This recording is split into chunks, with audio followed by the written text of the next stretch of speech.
Good morning everyone, I am Poonam Leela from ML campus की सबसे important news CGL 2022 का notification आ गया है। जी यस, सीजीएल 2022 का नोटिफिकेशन आ गया है।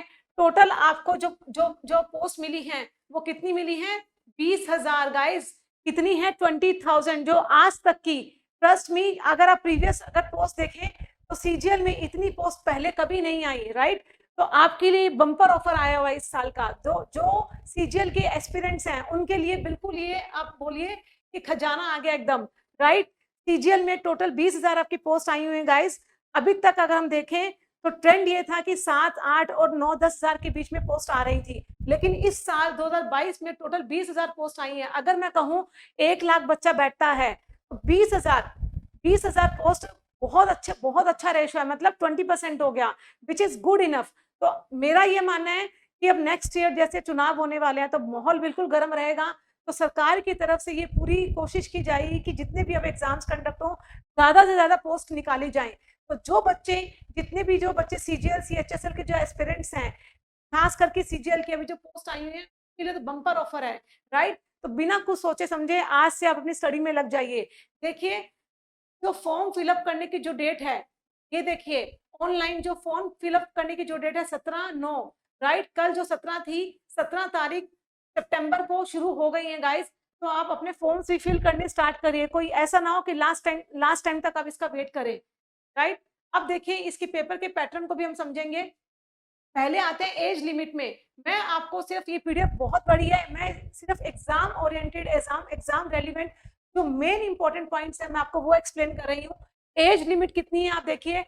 तो बच्चा 1 जनवरी, राइट, 2022 से उसकी एज 2022 तक उसकी एज काउंट की जाएगी, राइट? अब देखिए, नेक्स्ट पेज पे आते हैं, क्वालिफिकेशन। बहुत सारे बच्चे मेरे से ये पूछते हैं कि मैम अभी हम फाइनल ईयर में हैं, फाइनल ईयर में हैं, तो क्या हम अपने फॉर्म को फिलअप कर दें? तो उनका आंसर यहाँ पे मार्क होता है। देखिए, लास्ट डेट क्या है आपके इंपॉर्टेंट जो आपकी जो क्वालिफिकेशन, आपके पास में जो डिग्रीज हैं उनको सबमिट करने की लास्ट डेट आपकी क्या है? 8 अक्टूबर। कितनी है? 8 अक्टूबर, राइट? 2022 तक, 8 अक्टूबर तक आपकी जो डेट है, आप तब तक अपनी डिग्रीज हैं उनको सबमिट कर सकते हैं। अब कोई बच्चा ये ना पूछे कि मैम मैं फाइनल ईयर में हूँ तो मैं अपना मेरी डिग्री अगर आ जाएगी तो क्या मैं बैठने के लिए लायक होऊंगा? क्या मुझे फॉर्म फिलअप कर देना चाहिए? आप अपने आंसर्स खुद देखिए कि अगर आपकी डिग्री 7 तारीख तक आ जाती है, मैं 8 नहीं मानती, आप इसको 7 अक्टूबर ही लेके चलिए। क्योंकि क्या होता है, कभी कभी ट्रैफिक इतना जैम हो जाता है कि ऑनलाइन फॉर्म सबमिट नहीं होते। तो आप 8 अक्टूबर नहीं, 7 अक्टूबर मानिए। 7 अक्टूबर तक अगर आपके पास में आपकी डिग्री आ जाती है तो आप बिल्कुल एलिजिबल हैं सीएचएसएल के एग्जाम के लिए, राइट? नेक्स्ट स्लाइड को देखते हैं गाइस। देखिए, जो ये टायर 1 है ना, टायर 1, ठीक है, टायर 1 पहले क्या होता था? टायर 1, टायर 2 और टायर 3 होता था, राइट? तो क्या होता था ना, टायर 1 और टायर 2 के जो मार्क्स होते थे वो काउंट किए जाते थे और उसके अकॉर्डिंग कट ऑफ निकलती थी। और टायर 3 जो होता था ना वो आपका डिस्क्रिप्टिव होता था पूरा। डिस्क्रिप्टिव मतलब ऐसे लेटर राइटिंग का। क्यों रखा गया था ये पेपर? ये माना जाता था कि जो एक बच्चा जो एस्पिरेंट है, राइट, जो सीजीएल का जो बच्चा है क्वालिफाई जिसने किया है, तो उसको लेटर, राइट, जो फॉर्मल लेटर्स होते हैं, एस्से होते हैं, कुछ लिखना आना चाहिए। तो वो ध्यान में रखते हुए कि जो बच्चा इतनी बड़ी पोस्ट में जा रहा है तो उसको कुछ लिखना तो आना चाहिए, उसको मद्देनजर रखते हुए थर्ड पेपर टायर 3 को एड ऑन किया गया था। लेकिन अब जो नोटिफिकेशन आया है 2022 का, उसमें थर्ड पेपर को बिल्कुल हटा दिया गया है, विच इज फेयर इनफ। क्यों है फेयर इनफ? क्योंकि क्या होता था, अब इस चीज को समझिए, जब बच्चा फर्स्ट और सेकंड टायर 1 और टायर 2 को जब क्वालिफाई कर लेता था ना, जब टायर 3 में आता था ना, तो जिसने बहुत अच्छा ऐसे लिखा है, लेटर लिखा है, तो उसका ये मानना होता था मैम मैंने तो बहुत अच्छा लेटर लिखा था, बहुत अच्छा ऐसे लिखा था, बहुत सुंदर तरीके से लिखा था, सारे इडियम्स फ्रेजेस ऐड ऑन किए थे, लेकिन मुझे तो नंबर उस अकॉर्डिंग नहीं मिले। डिपेंड करता था पहले टीचर की मूड पे, और जिसका बिल्कुल वाहियात लिखा होता था, टीचर का मूड अच्छा है तो वो 50 नंबर 60 नंबर भी ले जाता था, राइट? तो अभी वो आपकी चीजें बिल्कुल खत्म हो गई हैं, टायर 3 को हटा ही दिया गया है। तो ये बहुत अच्छी चीज हुई है, बिल्कुल। अब आपका पूरा डिस्क्रिप्टिव पेपर आएगा ही नहीं, पूरा ऑब्जेक्टिव पेपर आपका टायर 1 और टायर 2, राइट? टायर 1 की अगर मैं बात करूं गाइस, बिल्कुल कंफ्यूज मत होइए। टायर 1 जो है ना आपका, जो पहले था ना, वैसे ही आज है, उसमें कोई चेंजेस नहीं हुए। देखिए जनरल इंटेलिजेंस का जो क्वेश्चन था रीजनिंग का, ये 25 नंबर या 50 नंबर का था, 25 क्वेश्चन आते थे। जनरल अवेयरनेस में 25 क्वेश्चन आते थे 50 नंबर के, ठीक है। क्वांटिटेटिव एप्टीट्यूड के भी आपके 25 क्वेश्चन आते थे 50 नंबर के, इंग्लिश के भी 25 जो आपके क्वेश्चन आते थे 50 नंबर के। पहले भी इतने ही आते थे और आज भी वही पैटर्न है। टायर 1 में अगर मैं कहूँ तो कोई चेंज नहीं है गाइस, आप बिल्कुल कंफ्यूज मत होइए, राइट। और इसमें जो इंपॉर्टेंट बात है ना, पहले क्या होता था, टायर 1 के जो पेपर के जो आपके नंबर आते थे वो आपकी कट ऑफ में एड ऑन होते थे। सपोज 200 नंबर का पेपर हुआ, टोटल 50 50 50 200 नंबर का पेपर हुआ, तो मान लो किसी बच्चे की नंबर आए 130, 200 में से पहले की बात कर रही हूँ, 130 आए और किसी बच्चे के आए 190, तो 190 वाला तो बड़ा खुश कि मेरे नंबर तो 190 आए, मैं तो टायर 2 जरूर दूंगा। लेकिन जिसके 130 नंबर आए थे उसके लिए टायर 2 में जाने की जो संभावना थी वो बिल्कुल खत्म हो जाती थी। वो टायर 2 के लिए अपीयर नहीं होता था, ये सोच के कि मेरे नंबर टायर 1 में कम आए हैं, राइट। अब यहाँ पर अब इस साल क्या कर दिया गया है, 2022 से सीजीएल ने ये क्या किया है, एसएससी की तरफ से जो नोटिस आया है, आपके चाहे 130 आए हो चाहे आपके 190 आए हो, इससे कोई मतलब नहीं है, राइट। जो मिनिमम मार्क्स हैं, जो मिनिमम मार्क्स हैं 30% आपको दे दिए गए हैं। आपको 30% टोटल 200 में से आपको 30% मार्क्स गेन करने हैं, दैट्स इट। आपके चाहे 40 आए, चाहे आपके 50% आए, चाहे आपके 60% आए, एसएससी को कोई मतलब नहीं है। आपको सिर्फ 30% मार्क्स चाहिए, दैट्स इट। और वो जो 30% मार्क्स आपने लिए हैं वो आपके एड ऑन नहीं होंगे टायर 2 में, नहीं। ये 30% मार्क्स आपकी एलिजिबिलिटी को शो करते हैं कि अब आपने 30% मार्क्स ले लिए 200 में से, तो now you are eligible to sit in tier 2, right. 30% marks which is fair enough. 30% marks तो सभी के आ जाते हैं यार, तभी तो आप सेकंड टायर 2 में बैठेंगे, राइट। तो 30% मार्क्स आपको खाली चाहिए। आई रिपीट, 30% मार्क्स को टायर 2 के नंबर में एड ऑन नहीं किया जाएगा। ये सिर्फ आपकी क्वालिफिकेशन, मतलब आपको एग्जाम क्वालिफाई करने के लिए मिनिमम नंबर आपको लाने हैं। आपके कितने भी नंबर आए 30% से ऊपर, उससे कोई फर्क नहीं पड़ेगा, राइट। 30% लाना मिनिमम जरूरी है। 25 आए 28 आए तो आप एलिजिबल ही नहीं है, राइट। अब आते हैं, ये टायर 1 की बात हुई। टायर 1 में कोई चेंजेस नहीं हुआ है। सबसे बड़ा जो मेजर चेंज हुआ है वो इतना हुआ है कि जो आपके मार्क्स पहले एड ऑन होते थे वो अब एड ऑन नहीं होंगे। मिनिमम 30% नंबर आपको लाने जरूरी हैं अगर आप टायर 2 में जाना चाहते हैं तो। अब आते हैं हम, देखिए टायर 2 में किसमें आएंगे, टायर 2 में, राइट। आपका टायर 1 मान लो आपने क्वालिफाई कर लिया। अब टायर 2 में आते हैं। जो मेजर चेंजेस हुए हैं ना गाइस, वो टायर 2 में हुए हैं। कैसे? पहले टायर 2 में मैथ और इंग्लिश आता था, राइट। 200 नंबर का मैथ आता था, 200 नंबर का इंग्लिश आता था, सिर्फ 2 ही सब्जेक्ट का बोलबाला था। 400 नंबर का पेपर हुआ करता था। अब क्या कर दिया, देखिए मैथ्स आपकी जो पहले आती थी ना, आपकी 200 नंबर की, देखिए 30 ही क्वेश्चन कर दिए यहाँ पे। कितने क्वेश्चन कर दिए? सिर्फ 30 ही। मतलब मैथ्स से जो बच्चा डरता था ना कि मैथ्स मेरी मैथ्स स्ट्रॉन्ग नहीं है, मैं सीजीएल का पेपर नहीं दूंगा, अब वो एस्पिरेंट भी सीजीएल के लिए सोच सकता है, क्योंकि मैथ के सिर्फ 30 क्वेश्चन कर दिए हैं।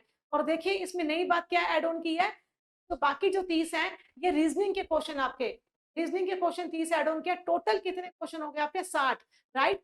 60 क्वेश्चन आपके मैथ्स के हो गए और एक क्वेश्चन आपका 3 नंबर का हुआ, राइट। तो आपको 1 घंटा मिलेगा, मतलब 60 क्वेश्चन के लिए आपको 60 मिनट, राइट। तो विच इज फेयर इनफ, क्योंकि रीजनिंग में बहुत ज्यादा टाइम नहीं लगता।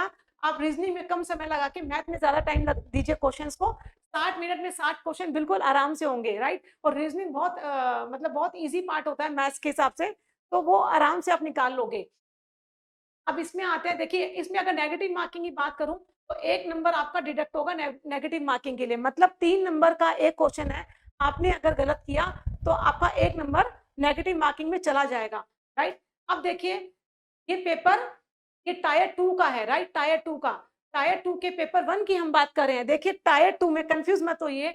अगर मैं आपको बताऊं टायर 2 में, मैं साइड में लिख देती हूँ, टायर 2 में आपके पेपर 1, पेपर 1, पेपर 2, पेपर 3, ये 3 पेपर हैं, राइट। जिसमें से नंबर 2 और जो 3 है ना वो बिल्कुल ऑप्शनल हैं।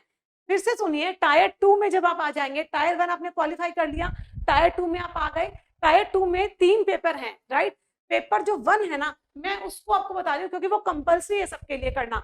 तो टायर 2 के अंदर पेपर 2 और 3 है ना, सेकंड और जो 3 है वो आपका कंप्लीटली ऑप्शनल है।